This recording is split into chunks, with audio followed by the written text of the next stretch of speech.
Vamos ao texto? Evangelho de João, no capítulo 10. Perdão, capítulo 11.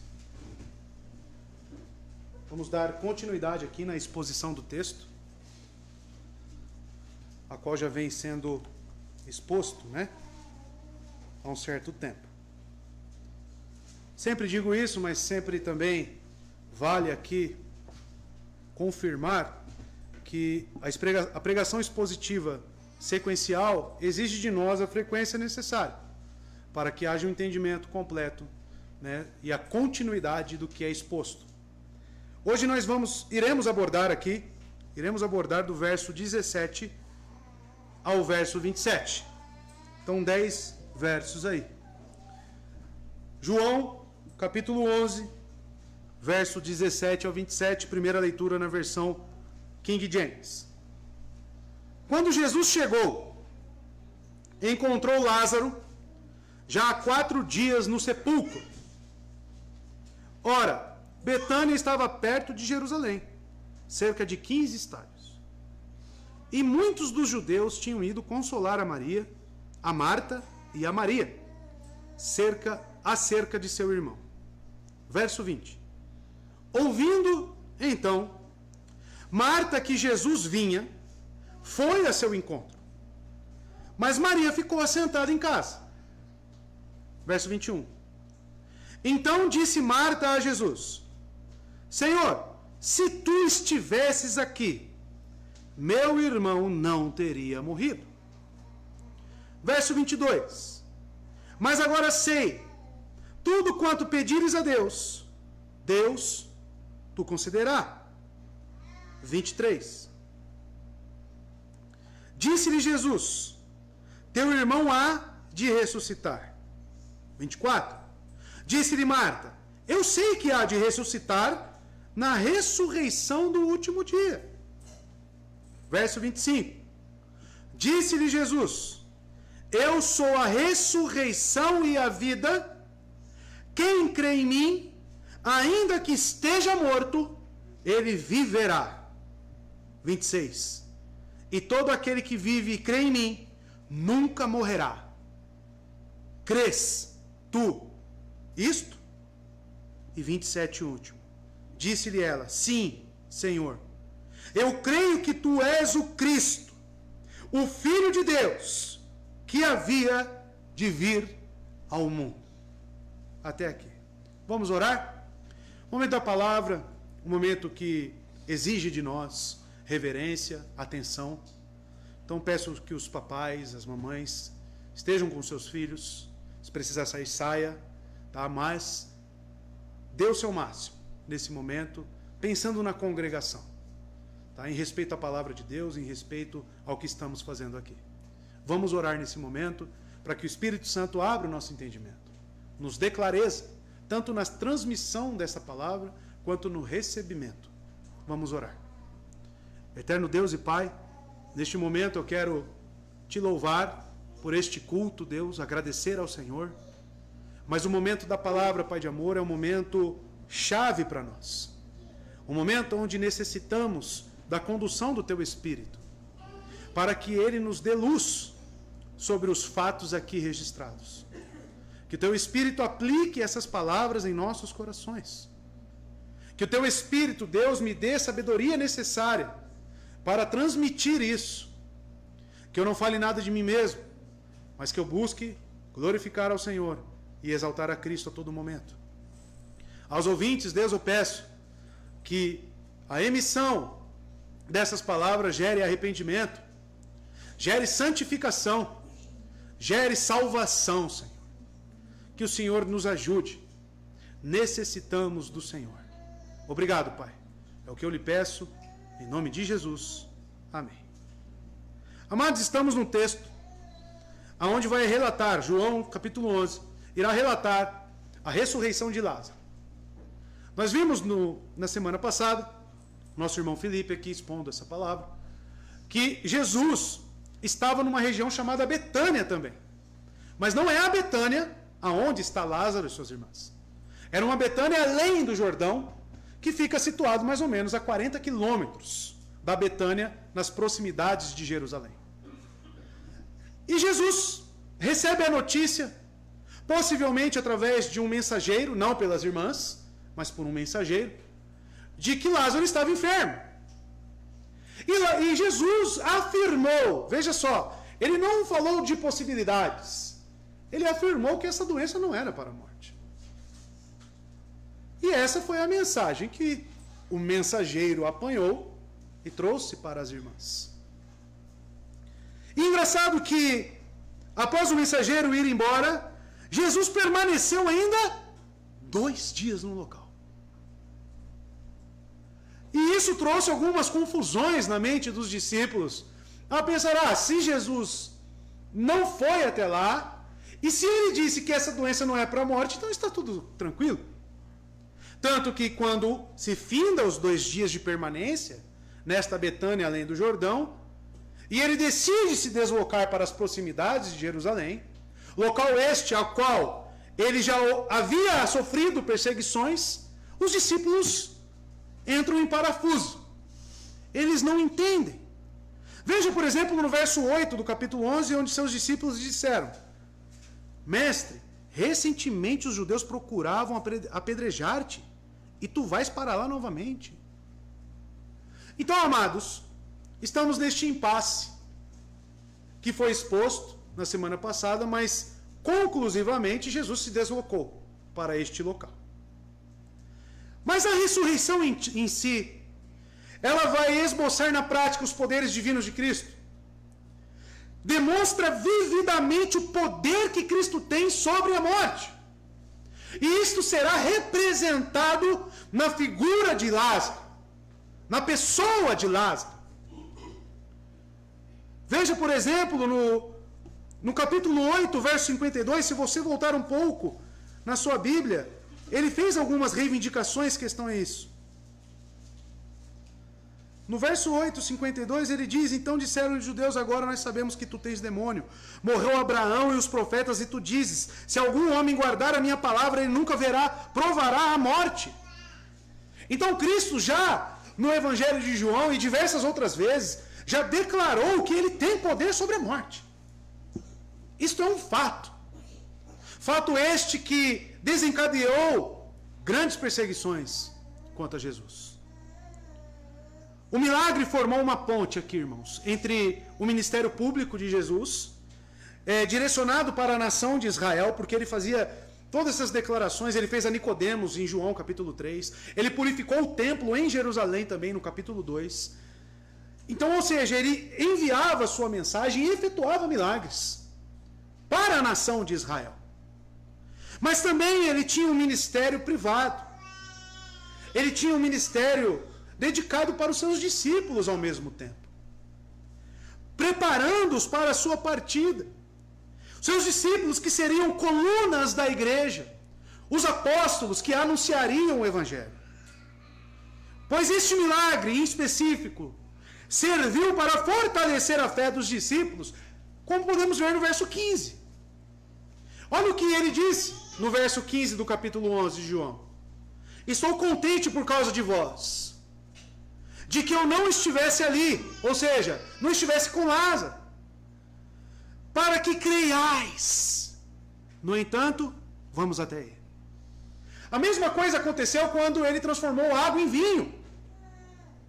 E aquilo serviu para confirmar a fé dos discípulos. Então veja, amados, que o Evangelho, ele serve tanto para a anunciação geral, o chamado geral para todas as pessoas, e ao mesmo tempo, Jesus ele tem uma preocupação com aqueles que são seus. E a eficácia deste Evangelho, ela fica nítida na prática. A serventia do Evangelho. Mas uma coisa é certa, amados, a palavra de Deus nunca volta vazia. Os milagres de Cristo nunca foram em vão. A sua mensagem nunca será em vão. O Evangelho de Cristo serve tanto para nos confirmar na fé, e por isso que ouvimos a mesma palavra, ano após ano, semana após semana, lemos todos os dias a palavra, porque isso para os eleitos de Deus, para nós, irmãos, salvos em Cristo, isso não é enfadonho. Isso é algo que nos renova. Isso é algo que nos confirma. E ao mesmo tempo serve para confirmar a rejeição de muitos. Porque as pessoas viram as costas, rejeitam abertamente, deliberadamente o Evangelho de Cristo. E é o que acontecerá aqui diante do milagre. Porque o milagre também é uma maneira de anunciar o poder de Deus, de anunciar a esperança que temos nele. E não seria melhor aplicado na ressurreição de um morto, na ressurreição de Lázaro. E vemos que o milagre estava determinado para seu acontecimento, irmãos. Jesus saiu escorraçado de Jerusalém, estão lembrados? No capítulo 10, onde ele fala que é o bom pastor, que é a porta das ovelhas. A conclusão deste capítulo 10, no verso 39, foi qual? Por isso eles procuravam novamente prendê-lo, mas ele escapou de suas mãos, e também tentaram apedrejá-lo, por dizer que ele e o Pai são um. Agora, irmãos, entramos no encontro de Jesus com Marta, uma das irmãs, e também discípula de Jesus. Vamos então entender aqui expositivamente o que aconteceu, e ver e aplicar, entender o texto através das aplicações também. Verso 17, utilizando aqui agora João Ferreira de Almeida, revista e corrigida. Chegando, pois, Jesus achou que já havia 4 dias que estava na sepultura. Então veja, Jesus chegou. Quando chegou Jesus? E como eu disse aos irmãos, ele permaneceu 2 dias na proximidade do Rio Jordão, a Betânia, também chamada. No verso 6 podemos verificar este fato. Ouvindo, pois, que ele estava enfermo, ficou ainda 2 dias no lugar onde estava. E como foi esboçado aqui, explicado pelo nosso irmão Felipe, algumas questões começam a nos saltar à mente. Porque ele tinha dito que, através da própria mensagem, que amava aquela família. Lázaro, aquele que tu amas, está enfermo. E ele permanece 2 dias, e isso começa a parecer contraditório para nós. Como que alguém numa situação tão alarmante, tão grave, a ponto de morrer, não pega Jesus Cristo, não choca Jesus Cristo, a qual diz que ama, e o desloca para o local? Então isso já começa a nos mostrar que a nossa concepção de amor não é a mesma concepção de amor de Cristo. O nosso amor é maculado, irmãos. O nosso amor, todos os nossos sentimentos, todas as nossas faculdades foram contaminadas pelo pecado. Ou seja, a grande parte do nosso amor envolve egoísmo, envolve trocas, envolve pretensões. E nós vemos que Jesus nada tem a ver com isso. O amor de Cristo é diferente. Ele permaneceu 2 dias, porque veja, Lázaro estava enfermo. Provavelmente Lázaro morreu quando o mensageiro estava a caminho ainda. E mesmo sabendo disso, Jesus desejava que a morte se concretizasse. Como ele disse, muito aqui bem colocado por João, estou contente por causa de vós, de que eu não estivesse ali. O que isso nos ensina no verso 15? Que a morte era necessária. E nós, irmãos, como recebemos essas palavras? Como recebemos? Eu e minha esposa passamos por diversos dilemas em nossas vidas.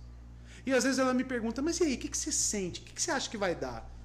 Eu falei, olha, pode ser que seja e pode ser que não seja. Falei quarta-feira aqui, Sadraque, Mesaque e Abednego, quando falaram, vamos lançar vocês na fornalha. O que eles falaram? Olha, pode ser que Deus nos livre, mas pode ser que não livre. A vontade que impera, irmão, sobre nossas vidas é a vontade de Deus. E o que nos atrapalha é justamente os nossos sentimentos, corrompidos pelo pecado. E é isso que veremos nesse texto. E Jesus chegou lá, após os 2 dias, no local onde estava Lázaro, morto, há 4 dias. E diz o texto, perceba as palavras, descobriu que ele já estava no túmulo há 4 dias. A palavra descobriu aqui nos dá uma ideia de que ele não soube disso por si só, divinamente.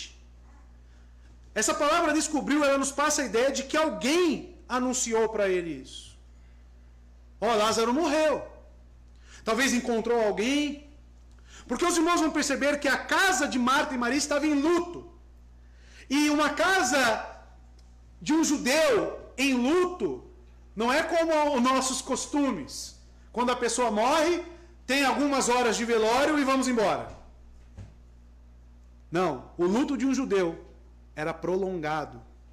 Muitas pessoas vinham à casa dos enlutados. Então, provavelmente, Cristo foi avisado.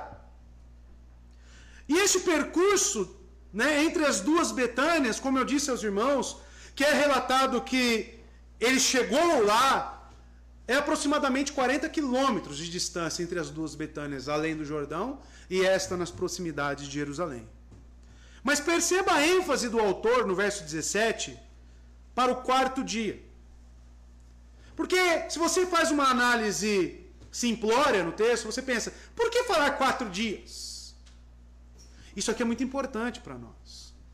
Porque os 4 dias é proposital, irmãos, para desmistificar algumas crenças judaicas. Para enfatizar a magnitude do milagre. Segundo uma tradição rabínica, a alma de uma pessoa, perceba, tradição rabínica, a alma de uma pessoa permanece junto ao corpo por 3 dias especificamente, na esperança de uma nova união. Depois faz sua partida final, quando nota que o corpo entrou em um estado de decomposição. Quando uma pessoa entrava em decomposição, o judeu falava, já era. Não vai ter ressurreição. Porque eles criam na ressurreição.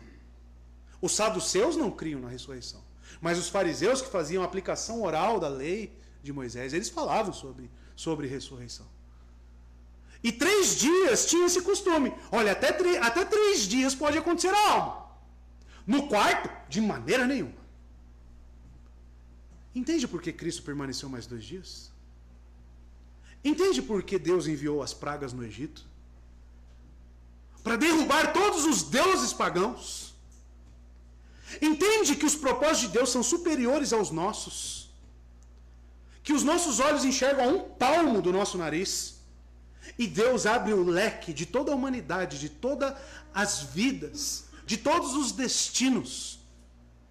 Cruza-os e sabe o que é necessário e o que não é.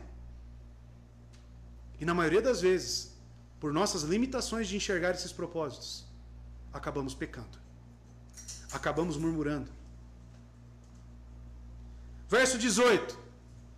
O apóstolo João, ele coloca entre parênteses. Ora, Betânia distava de Jerusalém quase 15 estádios. Por que é importante listar isso? Registrar a proximidade de Betânia para Jerusalém. Vamos ver. Quando ele diz, ora, Betânia ficava próxima a Jerusalém, o evangelista se preocupa em dar detalhes da proximidade de Jerusalém a esta vila chamada Betânia.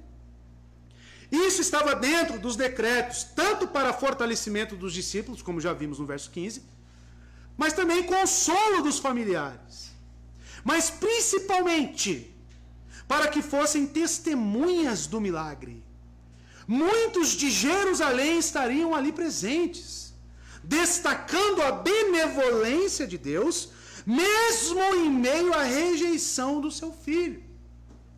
Mais uma vez, Deus está dando uma oportunidade para as pessoas verem o milagre, ao mesmo tempo ouvirem a mensagem da salvação, mesmo para aqueles que rejeitam abertamente o evangelho.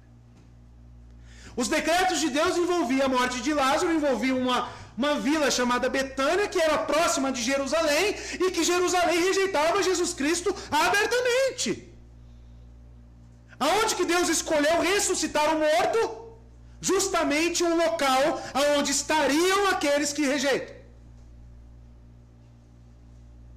Isso já deveria despertar em nós algum temor. Isso já deveria causar em nós um impacto. A pensar que Deus pode oferecer a sua graça, Deus pode beneficiar a minha vida, para a minha condenação. Deus pode enviar uma igreja bíblica para o lado da sua casa para te condenar. Deus pode enviar um missionário em um país distante para pregar o evangelho e para que ali as pessoas o rejeitem. Mas ao mesmo tempo, confirmar a fé dos verdadeiros. Isso já deveria nos colocar de joelhos, irmãos. A providência divina aqui, deslocando cada fato no seu devido tempo, no seu devido lugar, propositalmente. Não por acaso. E isso você percebe desde a atitude de Jesus em permanecer 2 dias no local, para que desse somados 4, para desmistificar a crença dos judeus e para mostrar, para anunciar a mensagem da salvação. Cerca de 15 estádios estava Betânia de Jerusalém.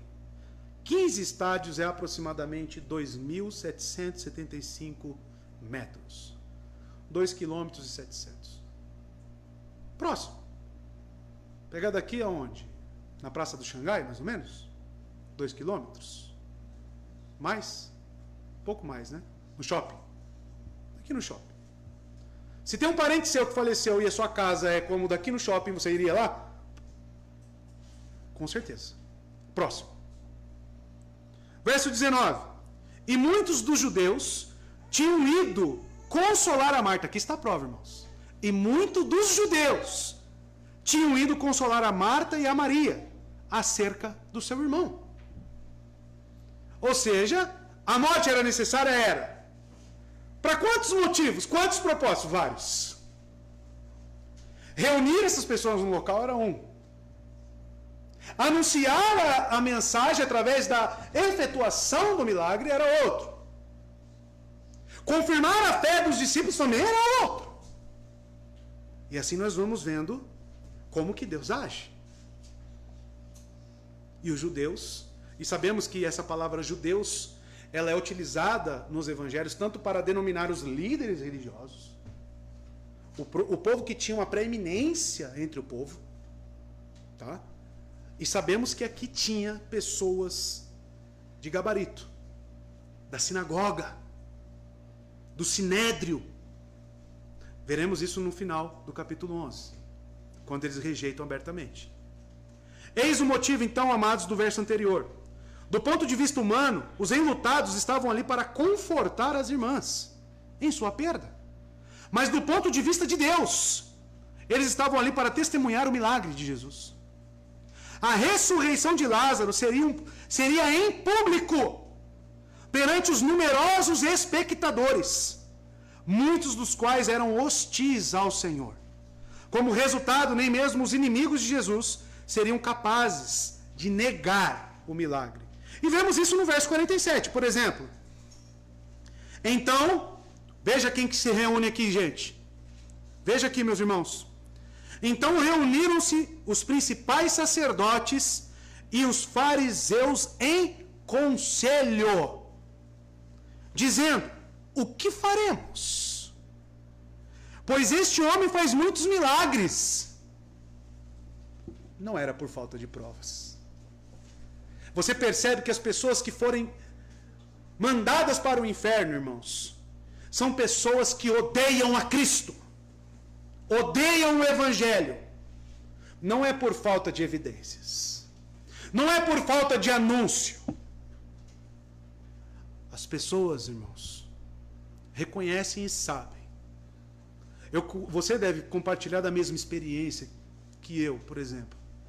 Quantos amigos nós temos que quando o calo aperta, quando a situação fica adversa, ele liga para você. Eles sabem aonde encontrar. Eles sabem aonde realmente ele pode ouvir as palavras de vida eterna. Mas a questão é, eles querem? Eles desejam? Eles têm sentimentos por isto? E essa é a questão que deve sondar as nossas almas. Essa é a questão que você tem que responder, porque pessoas dentro da igreja, irmãos, rejeitam a Cristo. Você constantemente, quarta-feira após quarta-feira, domingo após domingo, está ouvindo a mensagem. Deus te deu uma igreja, Deus te deu irmãos na fé. Mas você ama Cristo? Você tem desejos por Cristo? Muitos dos judeus não tinham. Tanto líderes religiosos como outros amigos de Jerusalém. O evangelista destaca isso, comprovando que essa família, muitas pessoas vinham até a casa dele. O que isso nos traz de entendimento? De que a família de Marta, Maria e Lázaro era uma família conhecida, que tinha um certo prestígio, relevância entre a comunidade dos judeus. E o luto judaico, como eu disse aos irmãos, é um luto diferenciado.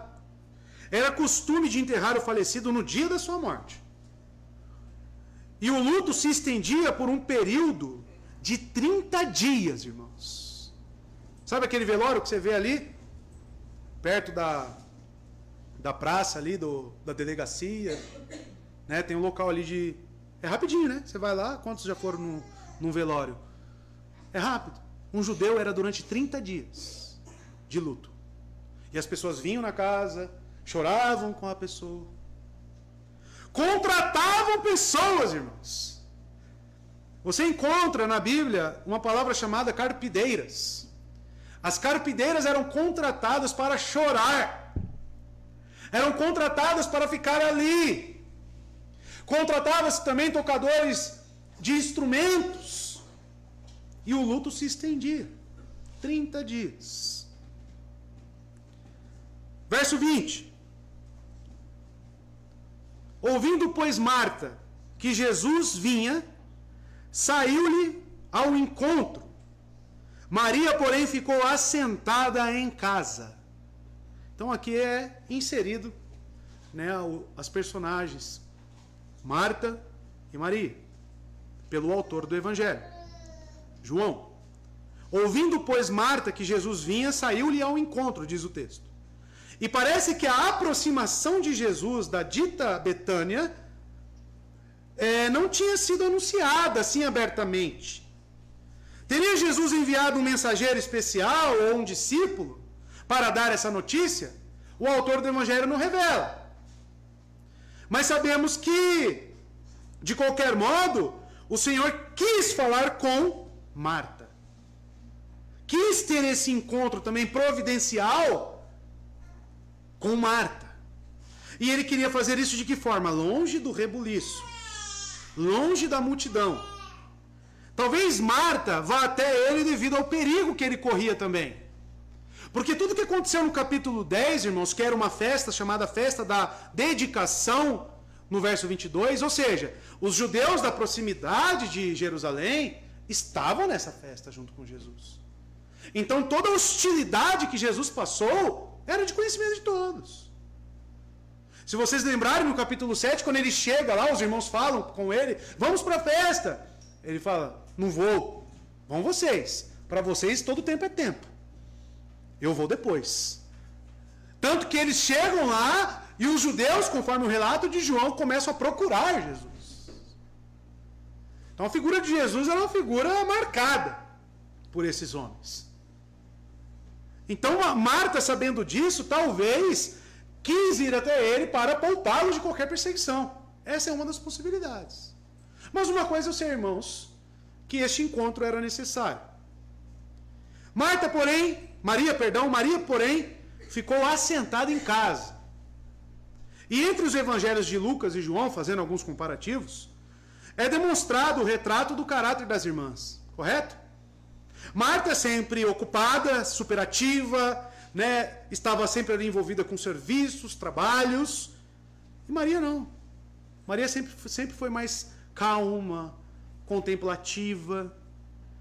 E Jesus sabia dessas naturezas. Jesus entendia como era cada irmã. E permite que Maria permaneça por algum tempo em casa, enquanto conversa com Marta fora da aldeia. Lucas 10, 38 a 42, o evangelista, ele retrata isso para nós, né? Registra. Olha só, caminhando Jesus e os seus discípulos, chegaram a um povoado onde certa mulher chamada Marta o recebeu em sua casa. Maria, sua irmã, ficou sentada aos pés do Senhor, ouvindo a sua palavra. Marta, porém, estava ocupada com muito serviço. E aproximando-se dele, perguntou: Senhor, não te importas que minha irmã tenha me deixado sozinha com o serviço? Diz-lhe que me ajude. Fala para ela me ajudar. Respondeu o Senhor: Marta, Marta, você está preocupada e inquieta com muitas coisas. Todavia, apenas uma é necessária. Maria escolheu a boa parte, e esta não lhe será tirada. Então, por esse registro de Lucas, nós conseguimos observar as características das duas pessoas. O que isso nos diz, irmãos? Observamos que as possibilidades, elas nunca são ao acaso, irmãos. Ou seja, até mesmo a personalidade das pessoas está sendo levada em consideração para os decretos, para as conclusões deles. Cada pessoa pode ser facilmente utilizada para os propósitos de Deus. Claro que dentre essas personalidades existem pecados, irmãos, que devem ser tomados como pecados realmente, orar a Deus para que Ele nos dê arrependimento. E devem ser santificados.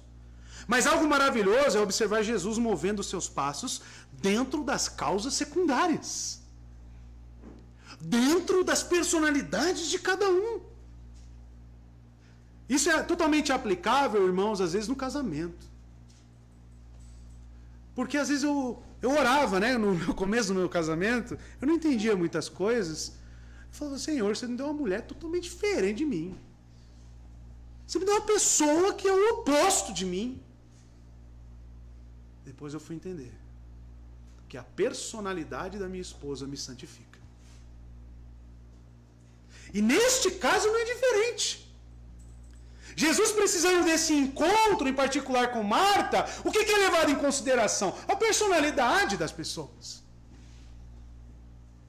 O que isso nos ensina? Para de reclamar das pessoas que estão ao seu redor. Porque nós somos facilmente tentados. E se a pessoa permanece daquele jeito, a primeira coisa que você tem que entender é que se ela não está sendo santificada, e a santificação é uma obra soberana do Espírito Santo. Porque é Ele quem convence. É Ele quem muda. Então, quando você reclama do jeito da pessoa, você está reclamando de quem? Indiretamente. Isso se chama, o que falamos aqui na sexta-feira, do hedonismo, né? Você a busca pelo prazer desenfreado, e isso envolve até mesmo não estar contente com seus próprios irmãos. Reclamar dos seus irmãos. E quando eu olho para o texto, eu vejo que até mesmo isso em Marta, essa diferença de personalidades, está dentro da providência para que o fato da ressurreição ocorra. Tudo sendo direcionado, arquitetado, tudo no seu devido lugar. Mas repito que isso não é uma desculpa para você falar, né, a síndrome da Maria e a Gabriela, né? Nasci assim, vou morrer assim, né? Claro que não é. Mas você não é o agente que vai na consciência da pessoa. Não sou eu, não é você. Ore por essa pessoa. Verso 21. Disse, pois, Marta a Jesus: Senhor, se tu estivesse aqui, meu irmão não teria morrido. Disse, pois, Marta a Jesus. Quando Marta encontra, então, Jesus, ela repetiu, em substância, o que com toda probabilidade tinha sido dito com frequência durante a enfermidade do seu irmão. Amados, a notícia que foi levada até Jesus quando ele estava em Betânia, além do Jordão, é justamente que Lázaro estava enfermo. E Jesus mandou uma outra notícia, pelo mesmo mensageiro, falando: essa doença não é para a morte. Mas veja, que possivelmente isso é muito bem enfatizado pelo autor, de que essas palavras que Marta falou, Senhor, se tu estivesse aqui, meu irmão não teria morrido. Qual que é a conversa que você acha que Marta e Maria tinham quando estavam lá enxugando, tirando aqueles panos do doente? Marta, cadê Jesus, Marta? Se Jesus estivesse aqui, Lázaro era para estar bonzinho aqui do nosso lado. Bonzinho. Cadê Jesus? Se ele estivesse aqui. Ela diz isso aqui. Maria vai dizer a mesma coisa no verso 32. Perceba. Tendo, pois, Maria chegado onde Jesus estava, e vendo, ela lançou-se aos seus pés, dizendo, Senhor, se tu estivesses aqui, meu irmão não teria morrido. Qual que era o assunto entre elas enquanto Lázaro estava enfermo? Qual que era a conversa entre elas quando estava lá no luto? Cadê Jesus? Amados, essa observação não deve ser vista apenas como um sinal de censura ou ressentimento com Jesus. Você deve olhar essa declaração em muitos aspectos. Tem um aspecto, sim, de uma fragilidade na fé? Tem. Não podemos descartar. Mas, ao mesmo tempo, perceba que elas reconhecem, através desta fala, que Jesus tinha poder para curar Lázaro. Marta sabia muito bem que teria sido difícil chegar a tempo, porque ela teve uma noção da distância através do percurso do mensageiro. As palavras de Marta é uma expressão de um profundo pesar, irmãos. Uma expressão pungente de tristeza, misturada com uma fé enfraquecida que ela expressa na sua próxima declaração. No verso 22, ela vai esboçar a sua fé. Mas o que vemos aqui, irmãos? Uma mistura de sentimentos. E o que eu disse aos irmãos? Que nossos sentimentos são contaminados pelo pecado? As nossas faculdades são contaminadas? São. Uma mistura de sentimentos com fé. E é aqui que reside o problema. Podemos observar uma mescla de sentimentos e fé, mas certamente os sentimentos podem atrapalhar nossa fé. Ela estava certa quanto ao poder divino de Cristo sobre a enfermidade, que poderia restaurá-lo. Isso era um fato para ela. Mas ao mesmo tempo ela estava errada quanto à presença de Cristo sendo necessária, porque Cristo poderia curar de longe, lá da Betânia, além do Jordão? Poderia. Então elas erram neste ponto e principalmente a capacidade de até mesmo levantar um morto putrefato.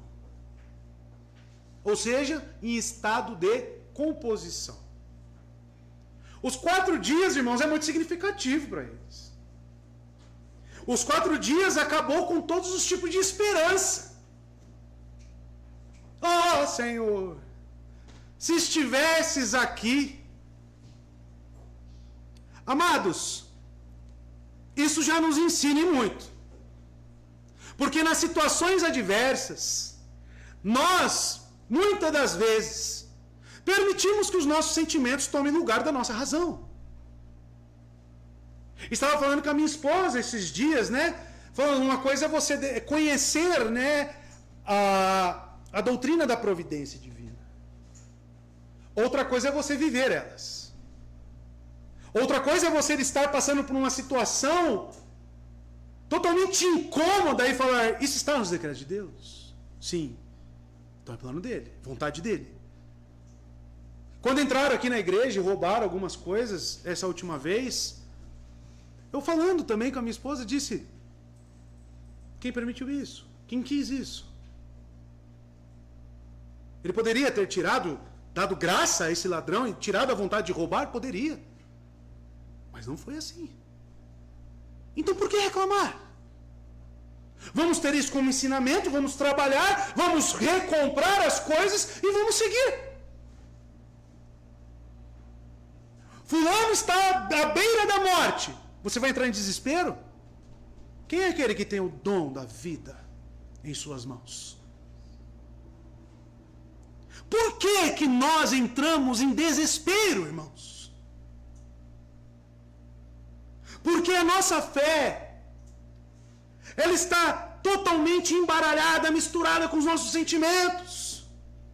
E os nossos sentimentos precisam ser santificados. O seu amor precisa ser santificado. A sua paciência precisa ser santificada. Você precisa de uma paciência que provém do Espírito, amado.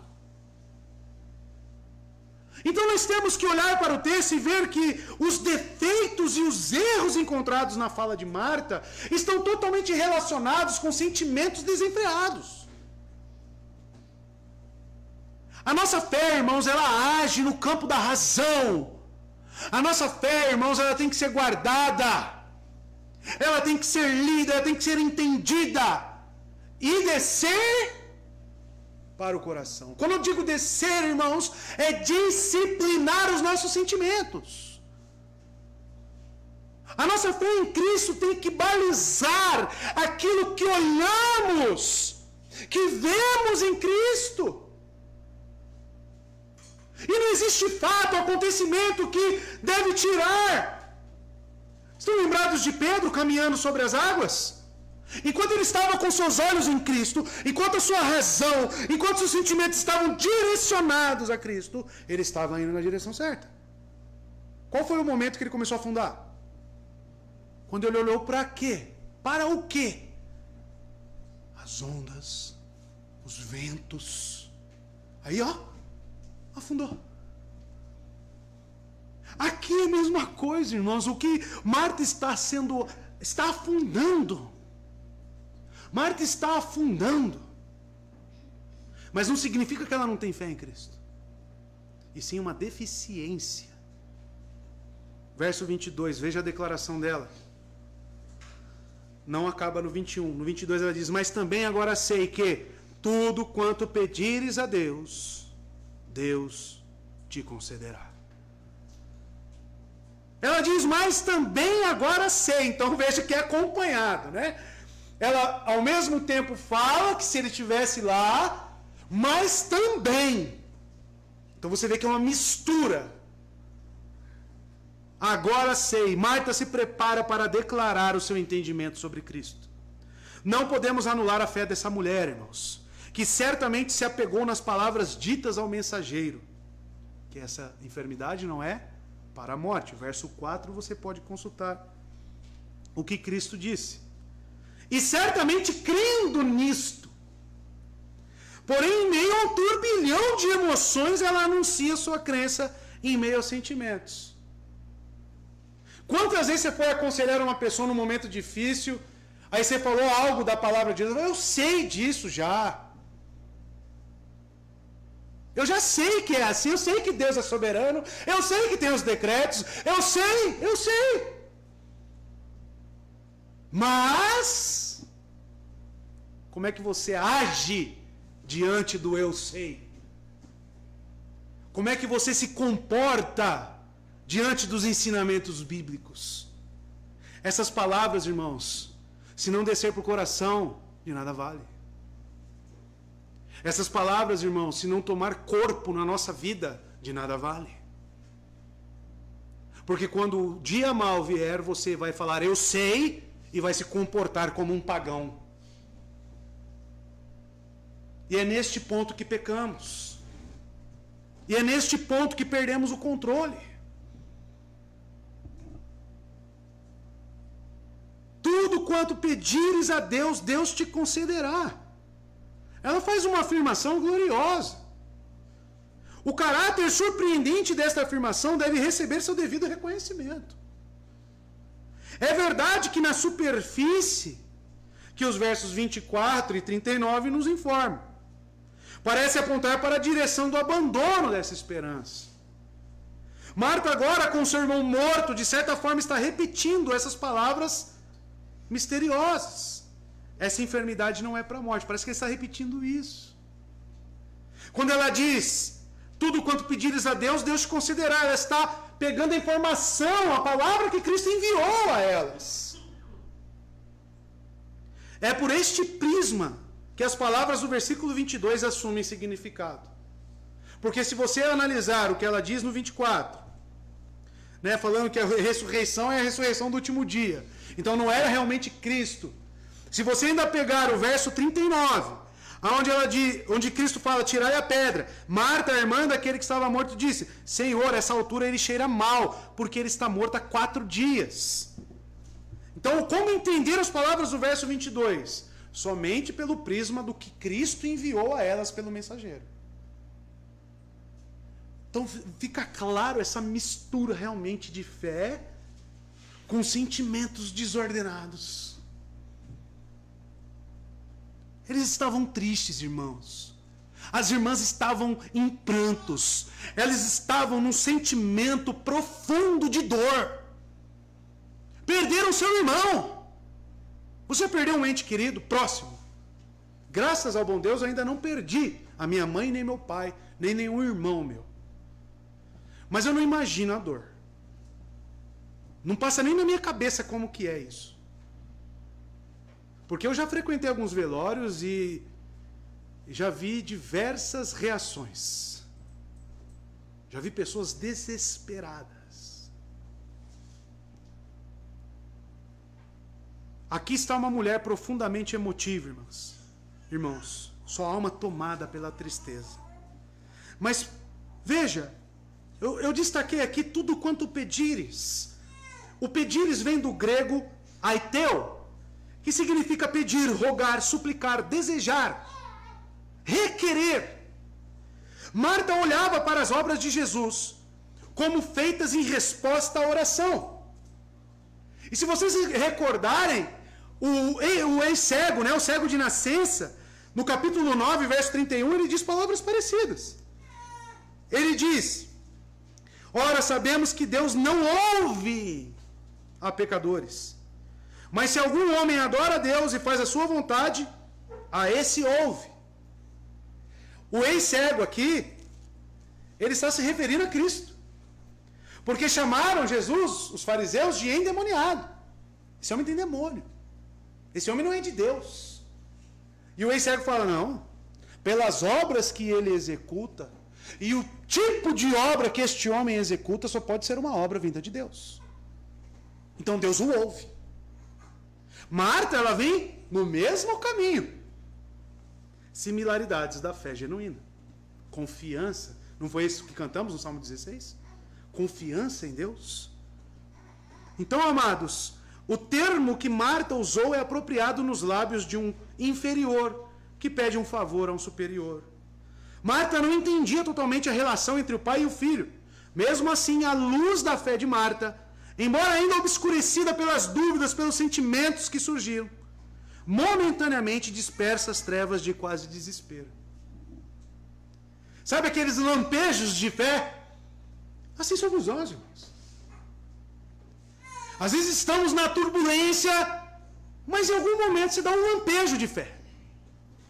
Você tem um sinal de esperança. Você cai em si. Quantas vezes você, no ato do pecado, você desagradando a Deus, você teve aquele, opa, peraí, e a sua sanidade volta. E você começa a pensar, peraí, por onde que eu estou indo? É justamente isso que é apresentado aqui, a inconstância, mas Marta dando alguns sinais de pulsação. Amados, a fé tanto pequena quanto a mega fé, a fé aperfeiçoada, elas têm pulsação. A fé nos mantém em movimento.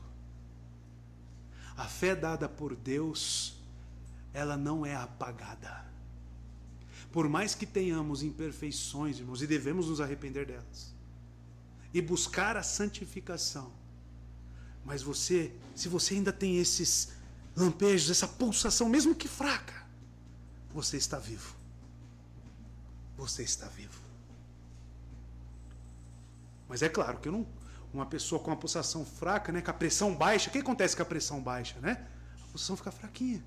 Você corre pro hospital. Uma fé fraca é saudável? Com certeza não. Então não se contente com a sua fé, irmão. Não se contente que sua fé é pequena. Busque a santificação.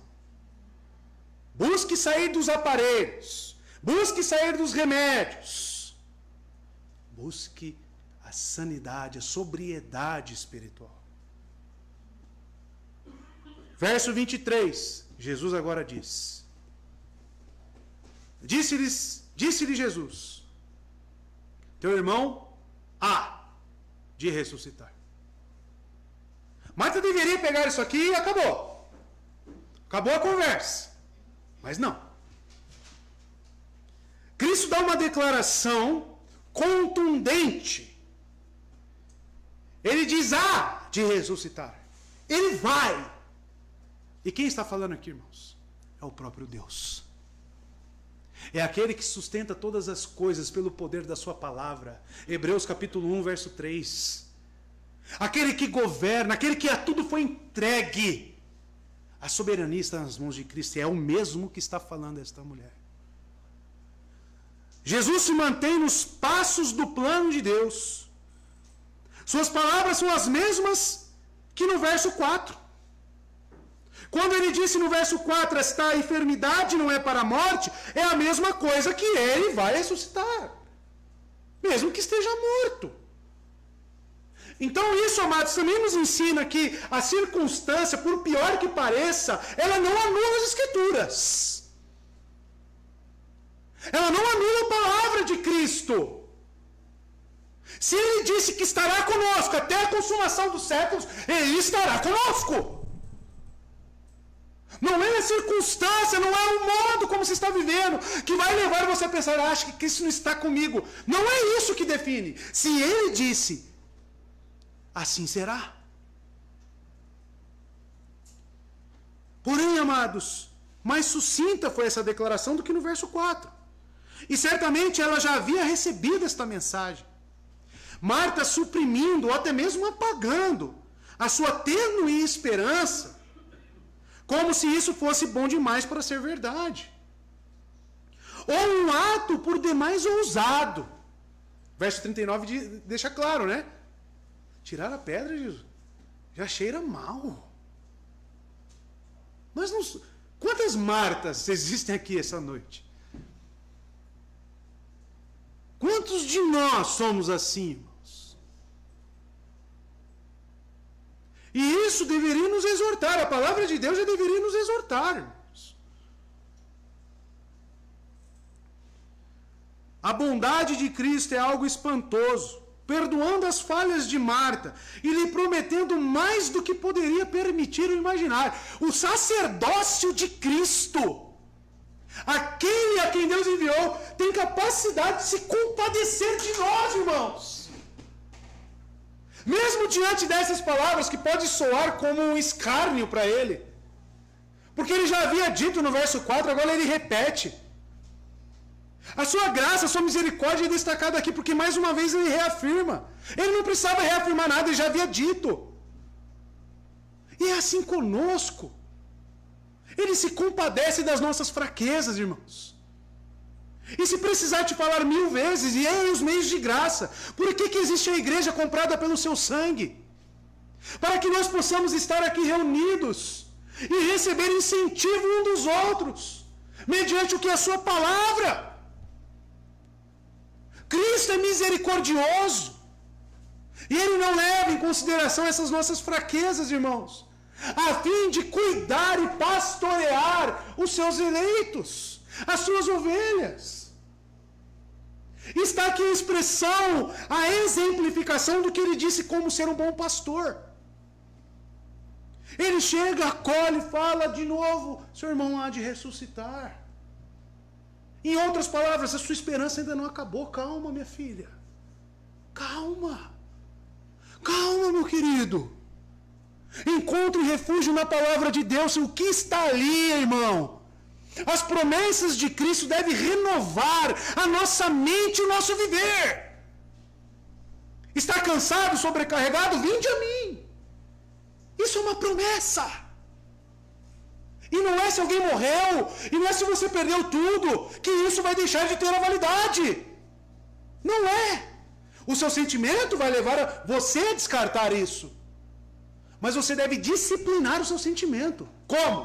À luz das Escrituras. À luz das Escrituras. Efésios 3, verso 20. Veja só que os planos de Deus são insondáveis. Perceba, aquele que é capaz de fazer o que, irmãos? Infinitamente mais do que tudo que pedimos. O seu pedido, então, ele é desse tamanho. Ou pensamos de acordo com o seu poder que atua em nós. Isso deve nos demonstrar que esse Deus, irmãos, não é um Deus pequeno, queridos. Não é um Deus frágil, porque a nossa atitude, se as pessoas pudessem descrever o Deus ao qual você acredita, como seria esse Deus? Uma fé frágil faz as pessoas enxergarem que tipo de Deus?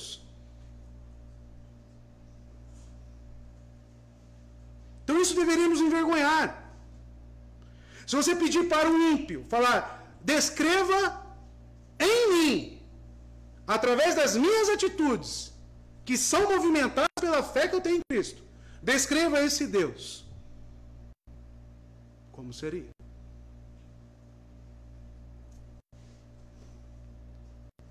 José, irmãos, é o maior exemplo que eu posso destacar na providência divina. Jogado pelos irmãos, vendido pelos irmãos. Em algum momento você vê José reclamando, murmurando. E as coisas só dão errado, vai preso. A mulher de Potifar tenta agarrá-lo, caluniá-lo, e ele, como que ele permanece? A circunstância mudou a fé de José. O exemplo de resiliência na fé é José, irmãos. Quando eu leio a história dele, também de Daniel. Resiliência na fé. Amados, exemplos não nos faltam. Verso 24. E Marta persiste. Disse-lhe Marta, eu sei que há de ressuscitar na ressurreição do último dia.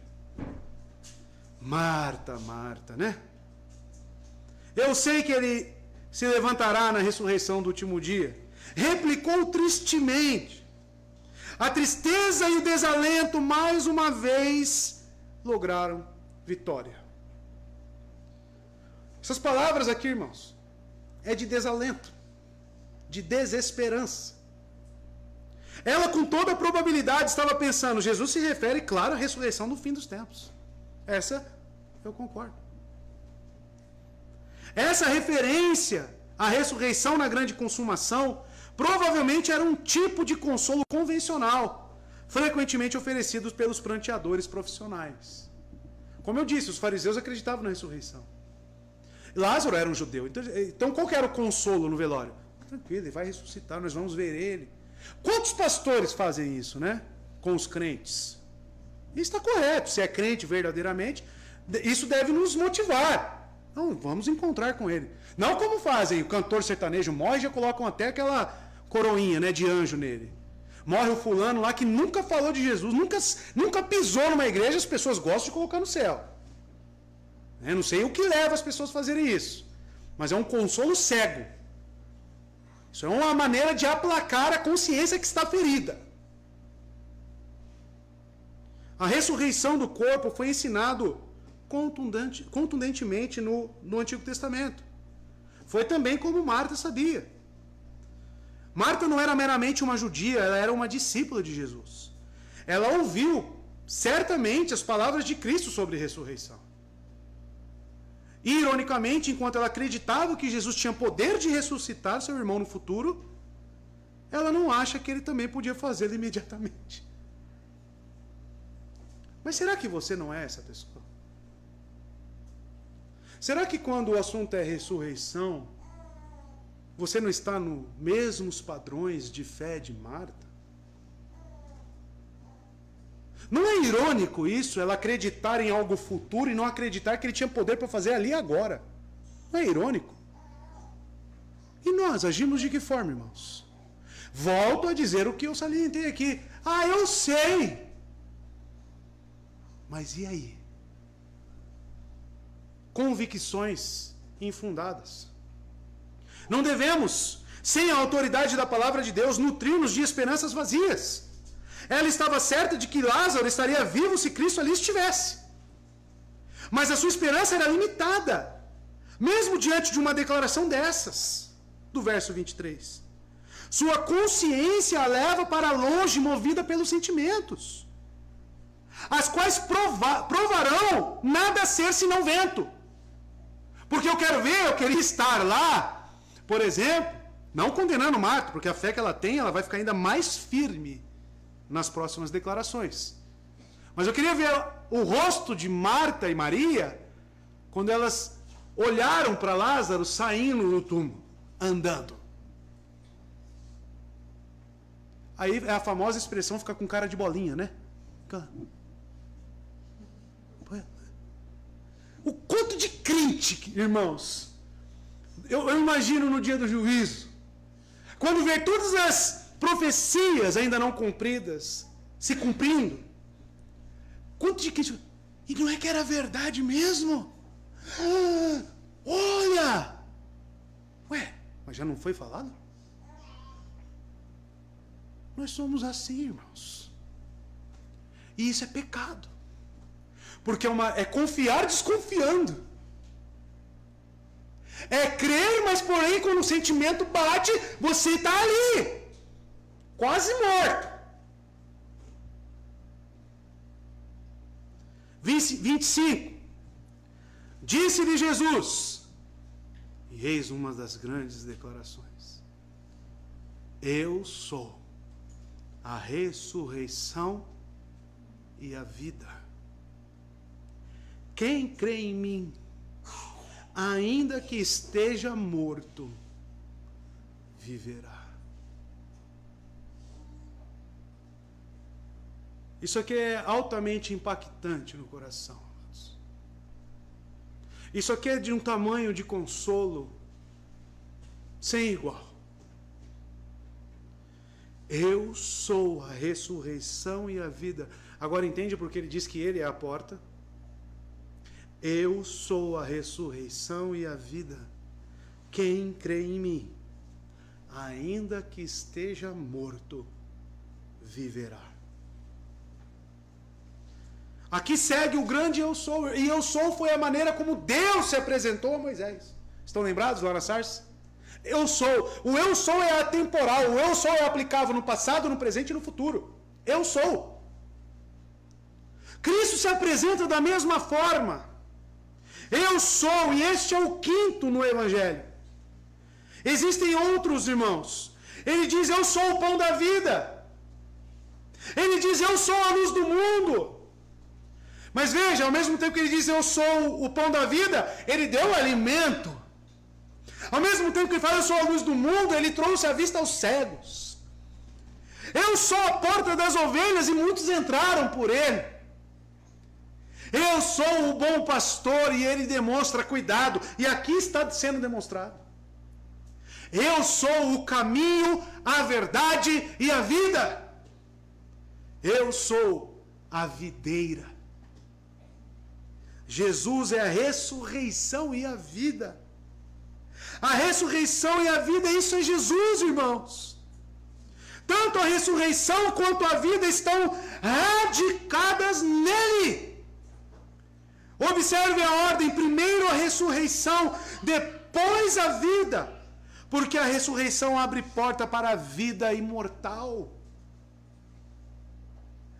Quem crê está vivo. Paulo aos Efésios vai dizer, vocês andavam mortos em trevas, porém, pela luz do Evangelho, a regeneração do Espírito, que em Cristo nós ganhamos vida.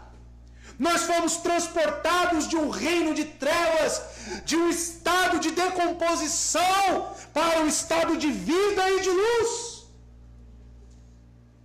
E nós temos que caminhar condizentes com essa vocação, irmãos. Se nós estamos em um caminho de luz, se nós estamos vivos em Cristo, nós temos que caminhar como vivos, não como zumbis, irmãos. Jesus é a ressurreição e a vida em pessoa. A ressurreição tem um caráter ambíguo. Marta está parcialmente certa sobre a sua declaração em Cristo. A ressurreição e vida é agora, não apenas no futuro. Somos encontrados mortos, como eu disse, mas recebemos a vida e somos abençoados. Aos que predestinou, o que vimos aqui na EBD? Aos que predestinou, a esses também chamou. É aos que chamou, justificou, e aos que justificou, glorificou. E perceba que ele sempre falando como um ato já feito. Já feito. Já concretizado. Porque aqueles que creem em Cristo certamente estão vivos. O príncipe da vida é eternamente o vencedor da morte. E é isso. Ele é isso não só para o propósito da ressurreição do último dia. Ele é isso sempre. Esta é exatamente a verdade que Marta falhou em compreender. Por essa razão, Jesus pôs a ênfase aqui. O que Marta mal ousava esperar estava para se tornar real. Quem crê em mim, ainda que esteja morto, viverá. O restante deste glorioso eu sou é um desenvolvimento sistemático das palavras de abertura. Jesus é a ressurreição e a vida. Esse é um belo paralelismo sintético em caráter. A segunda cláusula reforça a primeira. Quem vive, nunca morre. Ressurreição, vida. São coisas relacionadas e que não podem ser separadas. O milagre, então, é a exemplificação do que ele diz. Quando ele diz que é a luz do mundo, o que ele logo depois fez? Curou o cego de nascença. Agora ele declara que é a ressurreição e a vida. O que ele está prestes a fazer? Ressuscitar Lázaro. O foco está em quem aqui no capítulo 11? Em Jesus, irmãos. Não está em Lázaro. Aí você vai naquela pregação, vai ressuscitar seus sonhos. Se os seus sonhos são como Lázaro, ele vai ressuscitar, ele vai mudar. Não, o foco não é Lázaro. O foco é Cristo. O foco é Cristo. Ele é a ressurreição e a vida. Verso 26. E todo aquele que vive e crê em mim nunca morrerá. Ele salienta. Ele ratifica. Só que agora ele não para na confirmação de quem ele é. Ele lança a pergunta e eu lanço para vocês também. Crês tu isto? A pergunta é para mim e para você, meu querido. A pergunta é para todos nós. Crês tu isto? Da matéria em questão? Você crê que Cristo é ressurreição e vida? Você vive nele? Porque ele também diz que é a videira, e fora desta videira ninguém pode fazer nada. Nada. E dizer e afirmar que sim, é dizer que você anda como um vivo. Porque não vamos cair no erro de Marta, pensando na ressurreição e vida vindoura. Repito, tem um caráter ambíguo. Ressurreição e vida. Se nós cremos em Cristo, vivemos aqui. E como que é a vida de um crente perante o mundo? É luz? É luz do mundo, sal da terra? Sim. Então como estamos andando, irmãos?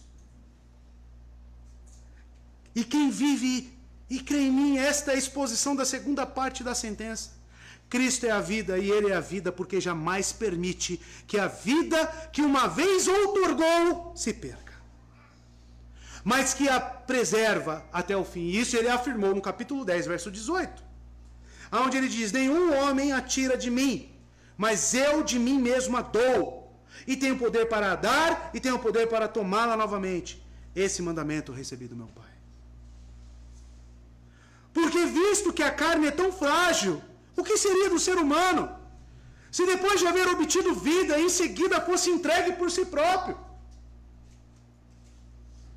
Amados, essas afirmações, perceba, a negativa nunca morrerá. Isso aqui nos passa uma certeza, assim como ele falou no seu sermão do Bom Pastor. É impossível uma ovelha de Cristo, alguém que tem fé em Cristo, ser tomada essa fé, ser retirada essa esperança. Nunca morrerá. Para de pensar em perda da salvação. Isso não existe. Você afirmar que um homem pode perder a salvação, você está colocando em xeque a obra e a eficácia de Cristo. Salvação não depende do homem, depende do que ele fez. São os méritos de Cristo imputados em nós. Isso é justificação. Jamais morrerá. A razão por que se declara que os crentes jamais morrem é que suas almas, nascendo da semente incorruptível. Qual que é a semente incorruptível que Paulo fala? O Evangelho. O Evangelho que nasce em nós gera vida. O Evangelho não veio do homem, irmãos. O Evangelho é uma mensagem anunciada do próprio Deus, que veio da eternidade para cá, para anunciar. Paulo vai dizer que o Evangelho é o poder de Deus. Isso é incorruptível, isso não morre. Não morre. Podem arrancar a Bíblia de nossas mãos, podem fechar as igrejas, mas o Evangelho vai continuar. E é nisso que cremos, e é nisto que vivemos. 1 Pedro capítulo 1, verso 23, olhe só, uma semente que não perece. Vocês foram regenerados, não de uma semente perecível, mas imperecível, por meio da palavra de Deus, viva e permanente. A única religião, irmãos, que nos dá essa certeza é o cristianismo. A única. A nossa confissão afirma isso, né? Que somente o cristianismo salva. E essa é a verdade. Por quê? Porque nenhum homem morreu na cruz atendendo às exigências de Deus, e para isso ele tinha que ser Deus, e ao mesmo tempo atendendo às necessidades do homem. Quem foi que fez isso? Quem que foi Deus homem? Buda? Maomé? Quem? Nossa Senhora Aparecida? Foi essa? Ninguém. Ninguém. Somente Ele. E ele pergunta: crês nisto? Crês tu? Perceba, ele direciona enfaticamente essas palavras, irmãos, deve ter penetrado o coração de Marta.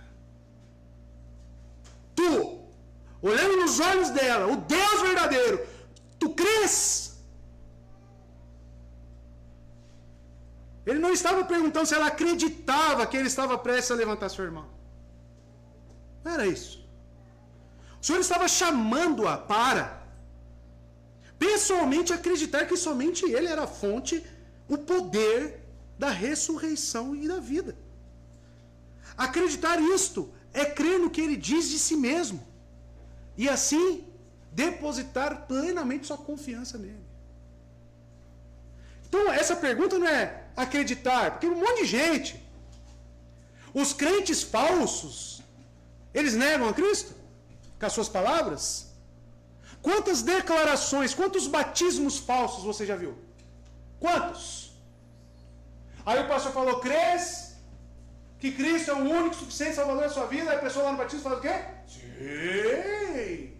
Aí sai dali, parece que sai pior do que entrou. Não é isso que ele está perguntando, irmãos. Ele está perguntando, direcionando, porque tudo que ele falou, quando eu sou, percebe, ele direcionou para a sua pessoa, eu sou a fonte, o poder de toda ressurreição e vida. É mais ou menos, em outras palavras, olhando para você, você sabe quem está aqui na sua frente? Você crê? Você confia em mim?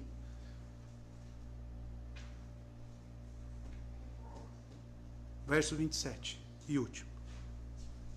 Disse-lhe ela: sim, Senhor, creio que tu és o Cristo, o Filho de Deus, que havia de vir ao mundo. Não existe resposta mais completa. O credo dos apóstolos está inserido nessa resposta de Marta. Sim, Senhor. Primeiro ela confirma, sim, Senhor. Mas não é um sim morto aqui não. Para provar que ela crê no que ouvira Cristo dizer sobre si mesmo, que Ele é a ressurreição e a vida, Marta responde que crê ser Ele o Cristo e o Filho de Deus. E de fato este conhecimento inclui a soma de todas as bênçãos, pois devemos ter sempre em mente com propósito o Messias que fora prometido e o dever de ser o profeta, que isso está atribuído nele. A confissão de Marta aqui é positiva, heróica, ampla. Essa resposta antecipa a declaração do propósito de João para escrever o seu evangelho. Estão lembrados aonde que está o propósito e o objetivo de João neste evangelho? João capítulo 20, verso 31, irmãos. Estes foram escritos para que creiais no quê? Que Jesus é o Cristo, o Filho de Deus, e para que crendo tenhais a vida em seu nome. Marta antecipou o objetivo do evangelista. Marta enfaticamente declarou 3 verdades vitais. Quais são as 3 verdades vitais sobre Jesus?